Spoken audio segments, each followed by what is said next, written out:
Buenos días, queridos amigos y amigas de este Foro de Ciudadanía y Paz, una perspectiva desde la fe. Entramos en una nueva temática para intentar construir esta ciudadanía creyente de la que hablamos desde varias semanas. Hoy día me voy a concentrar en lo que voy a llamar la crisis de humanidad. Desde mucho tiempo ya estamos atravesando lo que llamamos crisis humanitarias. Últimamente la crisis de los migrantes en la frontera entre Chile y Perú, el COVID hace ya unos años atrás, las guerras y las consecuencias humanitarias de las guerras, los huaicos, como decimos en el Perú, estos derrumbes que provocan lluvias sobreabundantes y estos derrumbes separan a la gente, la isla o las daña muchísimo, es lo que llamamos crisis humanitaria. Y esas crisis humanitarias se van repitiendo, sucediendo, aumentando de cierta manera. Y creo que vale la pena detenernos en el sentido de estas crisis humanitarias, llamadas humanitarias para la democracia. ¿Qué dice eso de la democracia, de la convivencia social de nuestros pueblos? Entonces he puesto como título general la crisis de humanidad, la crisis del humanismo como crisis ética, ¿no? Crisis de humanidad, crisis del humanismo, voy a precisar de qué quiero hablar, y crisis ética, que seguramente es el gran problema para esta famosa ciudadanía de paz. Quisiera entonces, a modo de introducción, resituar las crisis humanitarias que a primera vista caen del cielo, es por casualidad, porque acontece algo, pero resituarlas en una crisis que creo mucho más profunda, que no tiene que ver solamente con acontecimientos no previstos y que ponen a la población en una situación de gran vulnerabilidad y necesidad. Yo creo que estas crisis humanitarias vienen de lo que llamaría una crisis de humanidad. No son episodios azarosos que vienen del cielo, sino que son la consecuencia de una crisis mucho más profunda y creo que a largo plazo, que la voy a llamar la crisis de humanidad.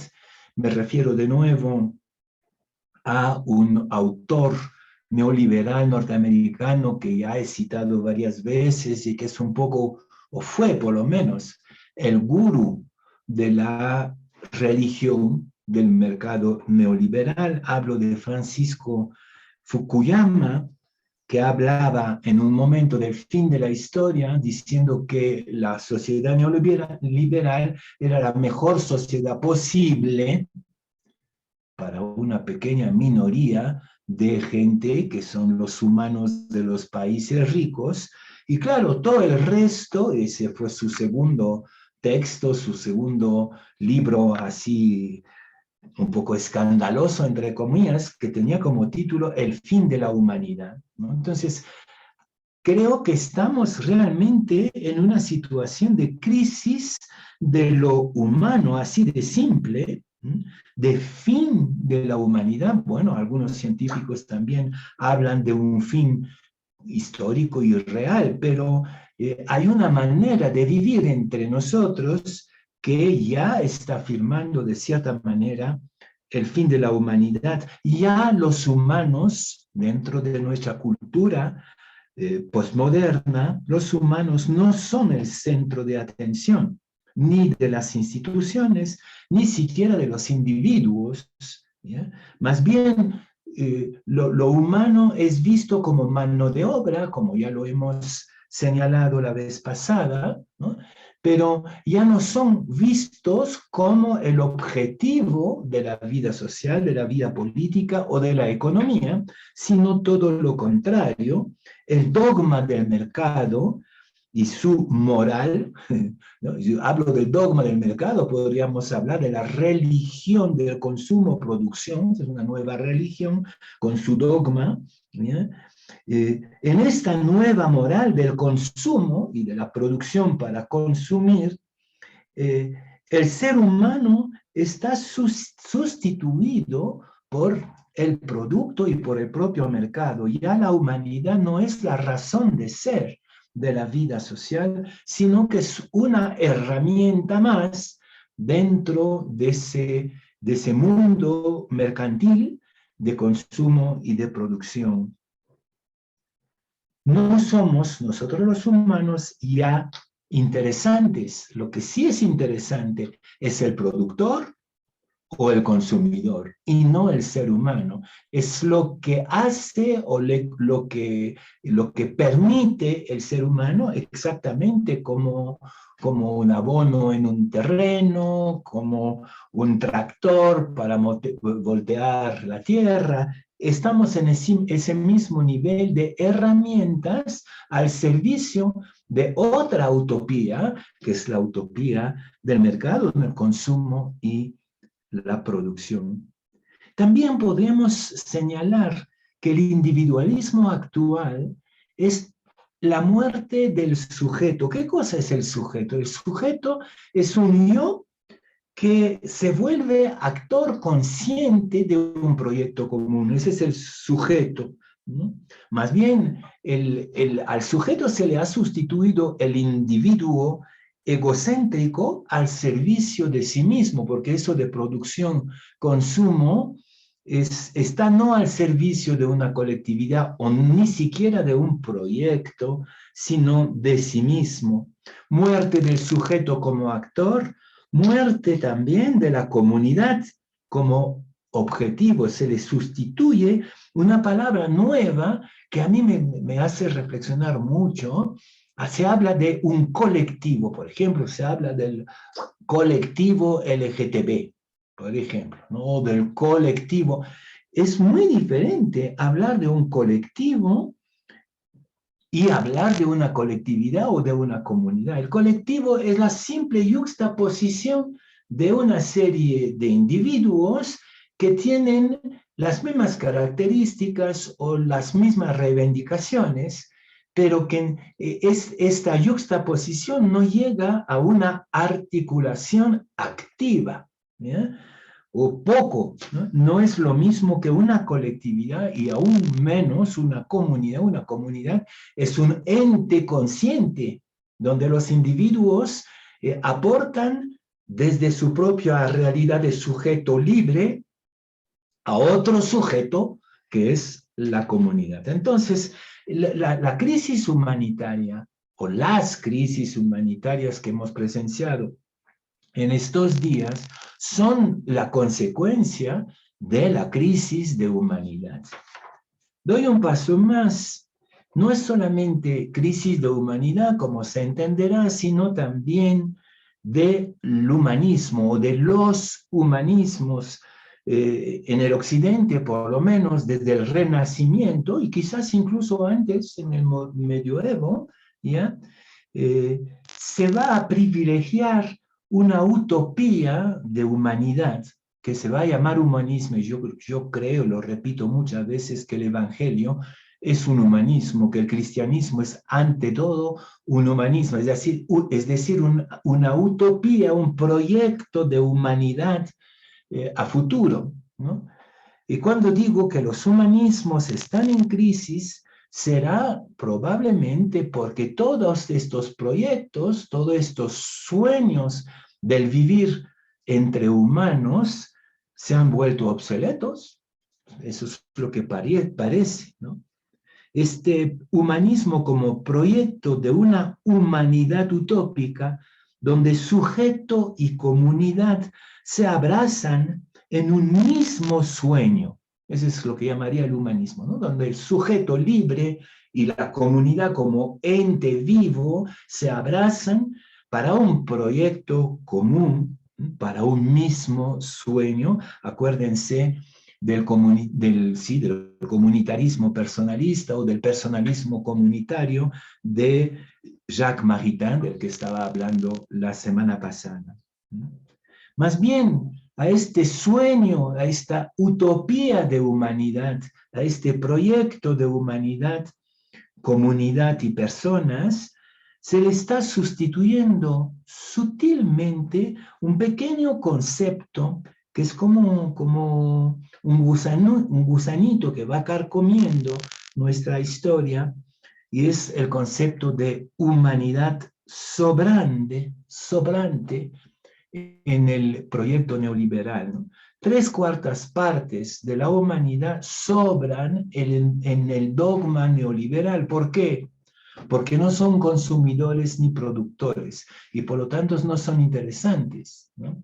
Entonces, si todo el sur, por ejemplo, o casi todo el sur, por lo menos toda África subsahariana y quizás toda la África, es considerada como una humanidad sobrante, quiere decir que ya no existe, ya no existe.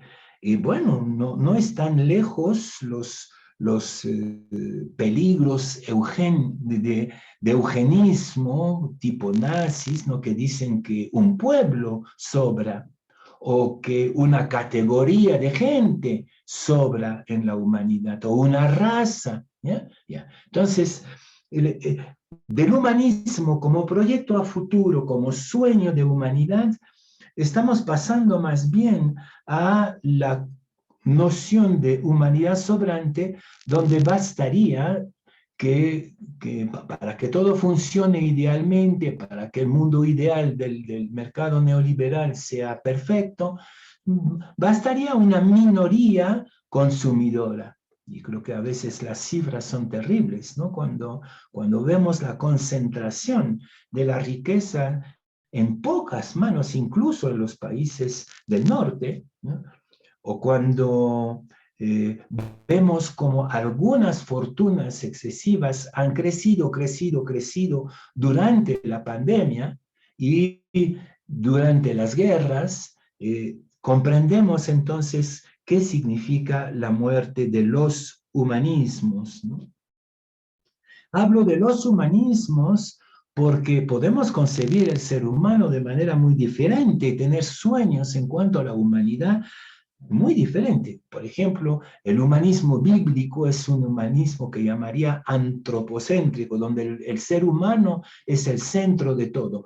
Y creo que la crisis de la modernidad ha llevado a cuestionar este antropocentrismo bíblico y a volver a hablar de otras dimensiones de la que depende el ser humano, ¿no? El ser humano no es la cereza encima del pastel, ¿no? Sino que es un elemento de una red donde evidentemente el cosmos tiene mucho que decir, las culturas, las historias. Pero bueno, el humanismo bíblico y en particular evangélico va a absolutizar el ser humano como pareja, por ejemplo.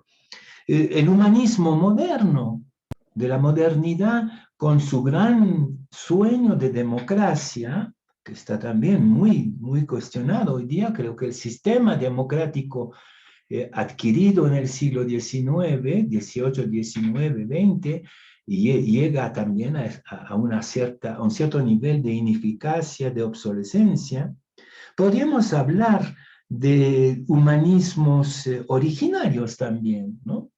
En el mundo andino, por ejemplo, el ser humano no es el centro, sino que es el actor de la armonía, es el responsable de la armonía, es el que restablece, garantiza, protege la armonía entre todas las criaturas que están vistas como de igual valor, ¿no? La piedra, la papa, el ser humano tienen exactamente el mismo valor a condición que cumplan con su función, con su vocación. Bien, entonces hay una serie de humanismos, pero me parece que todos están hoy en tela de juicio ante la instrumentalización del ser humano como elemento de la producción, o como objeto de convicción de consumo, ¿no? Cómo convencemos al ser humano, es una especie de boca grande que se consume todo lo que le pone adentro, pero ya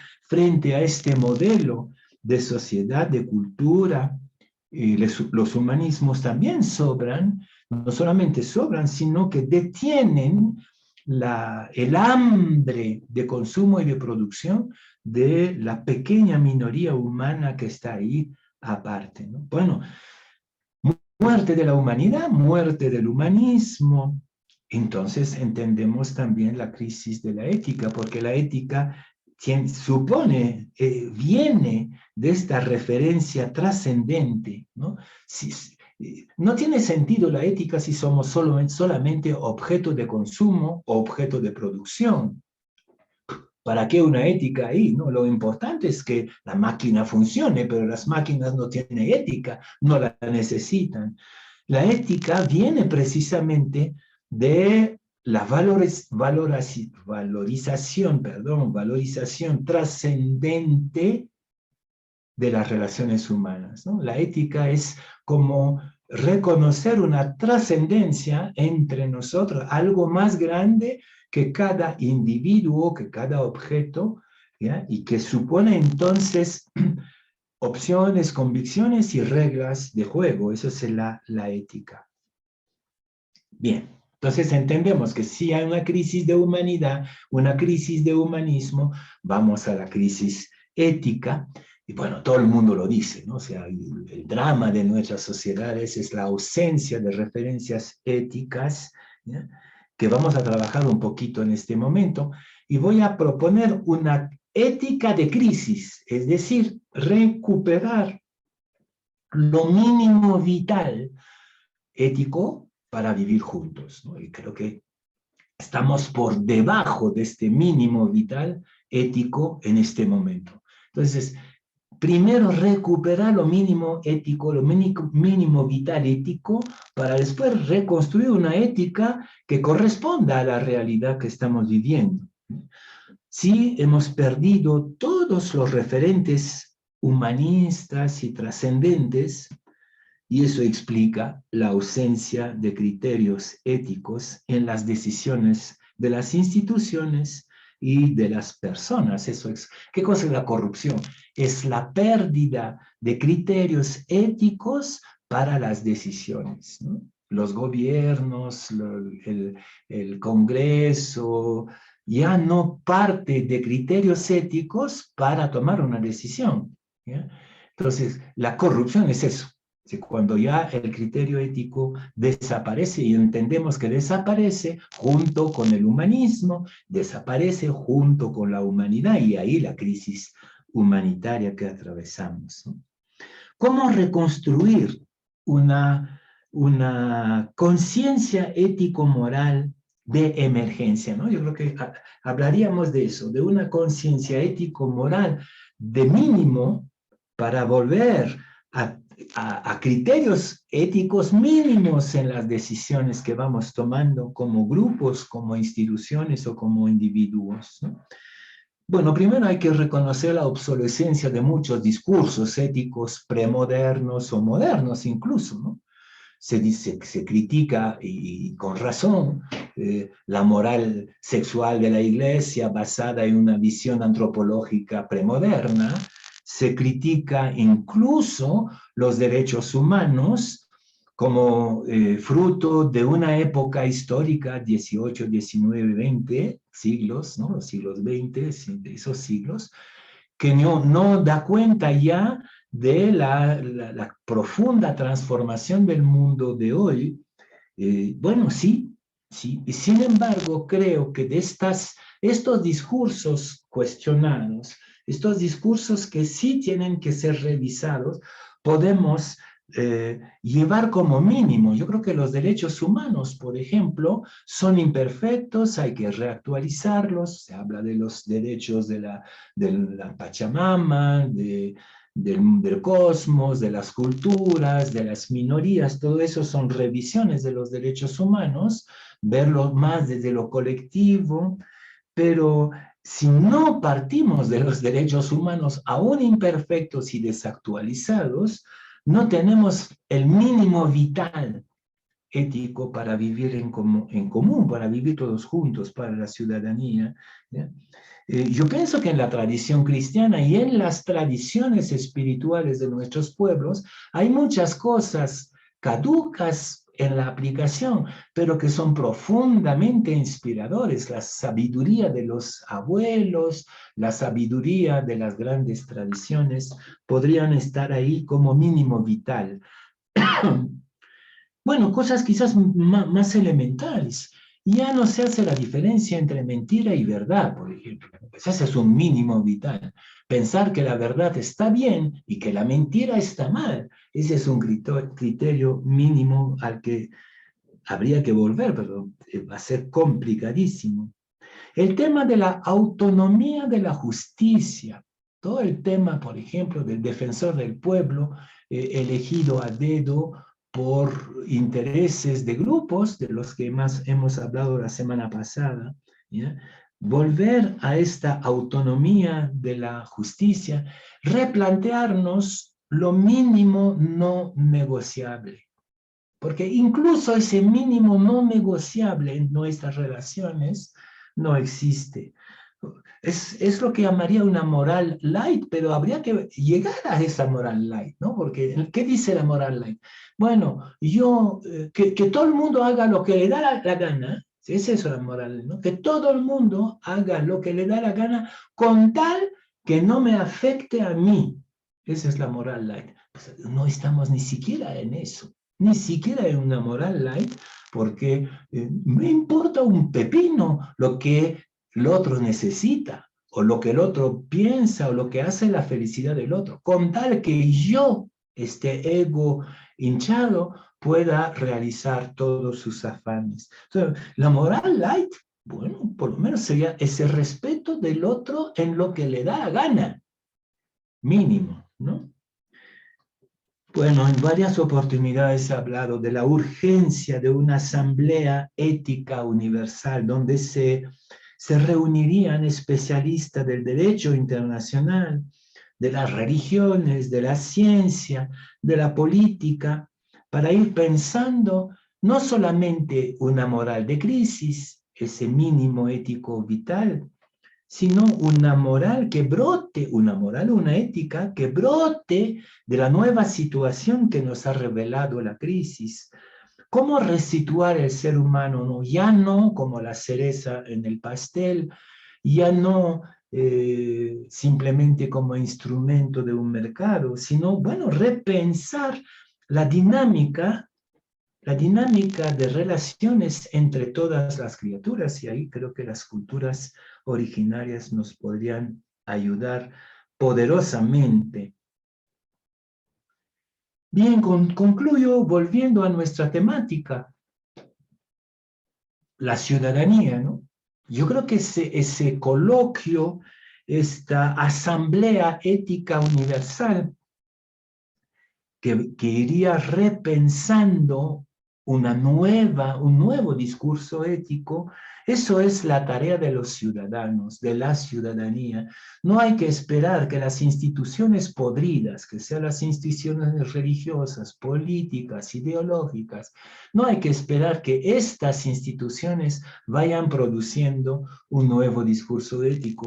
Esto tiene que brotar de esta ciudadanía que está como pataleando ahí, ¿no? Hablamos en varias oportunidades de la nueva juventud, de las mujeres, de nuevos actores ciudadanos. Es desde la base ciudadana que hay que repensar la ética. La ciudadanía se vuelve la fuente y el fruto de una nueva moral, de una nueva ética.